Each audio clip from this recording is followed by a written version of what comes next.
Today is Wednesday, December 1st, 2021. Oh my God, I know. December? Crazy, right?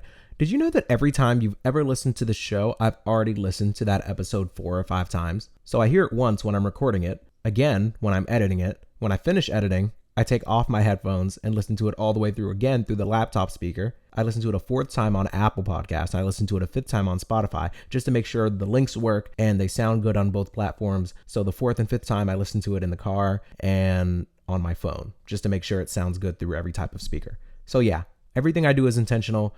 Everything happens for a reason. Derapy Season 3. If you follow me on Twitter or are friends with me on Facebook, you know at least one show that I plan on doing very soon. It's like a news story. It's a big one that I don't see anyone on my timeline or newsfeed talking about. It's taking time to research. It's sensitive. It's serious. Whatever. I'm looking deep into it. It'll be similar to the 2 Kyle Rittenhouse episodes I did, which apparently were very well received. A lot of you liked it. Did they? Speaking of things that you guys liked a lot, today I'm talking about you. Me? Yes, you, the one listening. So Spotify and Anchor sent me emails and notifications this morning about this thing called Spotify Wrap, which breaks down and highlights achievements and statistics from my show. I'm going to share them with you because it's kind of more about you than about me, you know? And I think it'll be fun. I won't waste too much of your time. We've both got stuff to do. The first part of this presentation that I saw from Spotify, first slide says 39 fans listen to you more than any other podcast, which is, oh my God, I never would have known that. I talked to so many people about the podcast. It never occurred to me that my show might be their first introduction to podcasts. So I'm not saying that 39 people are listening to my show every day, but just knowing that 39 people, either I'm their favorite podcast or I'm the only podcast they've ever listened to, that is incredible to me. Just the fact that I might be somebody's introduction into the world of podcast, based on my average listeners per episode, it's safe to say that not all of them stuck around, but at least it's nice that, you know, now if they hear a podcast in the future, they can compare it to mine and be like, wow, this is the one that got me back into it. But that one I listened to a while ago was actually probably as good as it was going to get. So I'm looking at a lot of these live. Like that first one is the only one that I saw before I started recording. The second slide says 4 fans listen to most of your episodes, which 4? I don't think that's the flex that they think it is. 87 episodes so far, and they're saying only 4 people have listened to more than half of them. In the first season of this show, I was uploading every day. I don't expect people to listen to me every single day. And they were bad. And then around season 2, I said every other day, then I switched to every 2 days, and now I'm only doing it 3 times a week. So I completely understand people only having 4 total people. One of them is me. So only having 3 people that have listened to over half the episodes, because they're just a lot and people have other stuff to do, and I'm completely aware of that.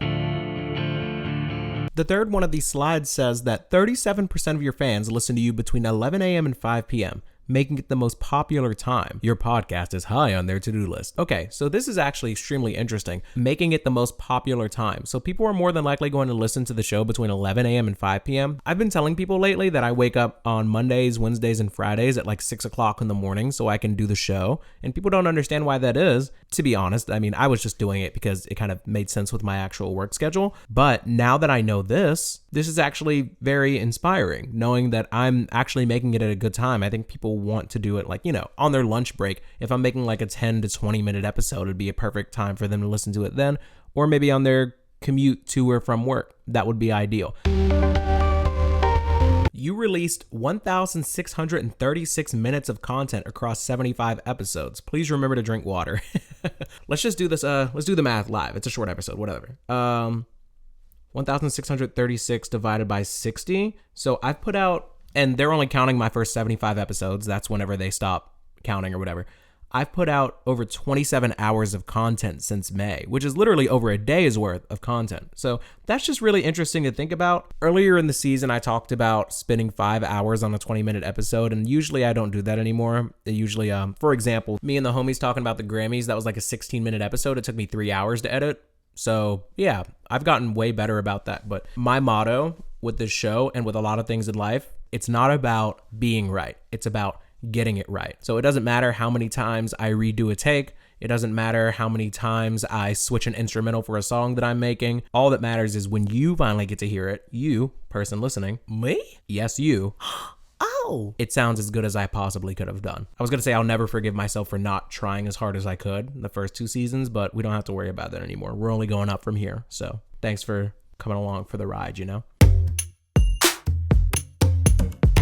I don't like to spend a lot of time on the show talking about the numbers because I don't want people to think I'm obsessed with them, because I'm really not. If there were like 10 people listening to every single episode, but I knew that I was the best part of 10 individual people's day, then that would be enough for me. Obviously, I would like to get paid for doing this at some point, but if I never do, I'm just going to keep it going anyways. I love this. I'm very grateful to Spotify for even sending me an email or notification or whatever telling me just how many people listen, or the fact that for whatever reason I've been listened to in 13 different countries. I don't know how that happened, but just being at 2,500 total listens, even though 500 of them are probably me. Self-obsessed narcissist. Just the fact that anybody's taking time out of their day in a world with so many different options. I've talked about this in a different episode, but I know that I'm not just competing with my peers. I'm competing with literally every other podcast in the world. And the fact that you're even taking 10 minutes out of your life to listen to this one means so much to me. I have no idea who is actually listening to this stuff, but right now I'm not famous. I'm not getting paid to do this.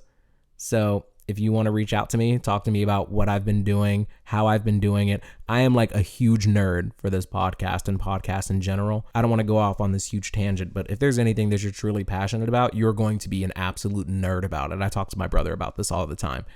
I was watching this video where Brady and Belichick, Tom Brady and Bill Belichick, best quarterback coach we know who that is. The NFL, whatever. I didn't know. I was watching them break down film, and it sounded like they were speaking a complete different language. They were laughing and having a good old time because they're in love with it. When I watch certain artists, some of the greatest artists ever, Michael Jackson or Kendrick Lamar or Kanye, when I hear them talk about their music, it sounds like they're in a completely different universe than you are talking about this thing. And I think that's how it's supposed to be when you're passionate about something. I'm passionate about this. As much as it's important for it to sound good to me, I wouldn't obviously be sharing it on Snapchat and Twitter and everywhere if I didn't think it was good enough for you to hear it. Once again, thank you. Feel free to reach out to me. I'm a very easy person to get in contact with. I love you. I mean it. And it's December, so I made this little thing for you. You can let me know if you like it, but regardless, I'm just going to start sticking it at the end of every post. $400 in my bank account. Buddy, I'm not bothered if you don't think it's a great amount. I've been working like a dog, so I'ma make these dollar counting. I will stay locked in this room like Hitsuki, I'm calling out.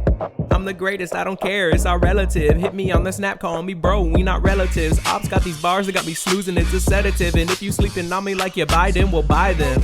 Over your head like it's Delta, not the variant. I'm a king, where's my chariot? And who carries it? Why my back hurt? I'm just 25, I'm getting older, getting tight. My hand I got is do or die, there's not a chance I'm too alive. I'm Willow Smith, I caught a vibe. You jaded, I'm like Jaden, man, I love my dad, I'm not that guy. Struggle with the suit and tie, but I'm on a different grind. Got the same genes, but we grew up different, you and I. My potential is a ton, I'm the chosen, you a bum. You got heat, I am the sun. You the joke, I got the punch line. Doing this one night like tomorrow is my deadline. If this was a true fight, my victory's the headline. I'm shining like a headlight, you brain dead and got headlights. I'm head and shoulders above you, no need to boost my head size. Don't look back, you read right. Not everything I says nice. It's season 3 of Derapy, so get your fucking head right.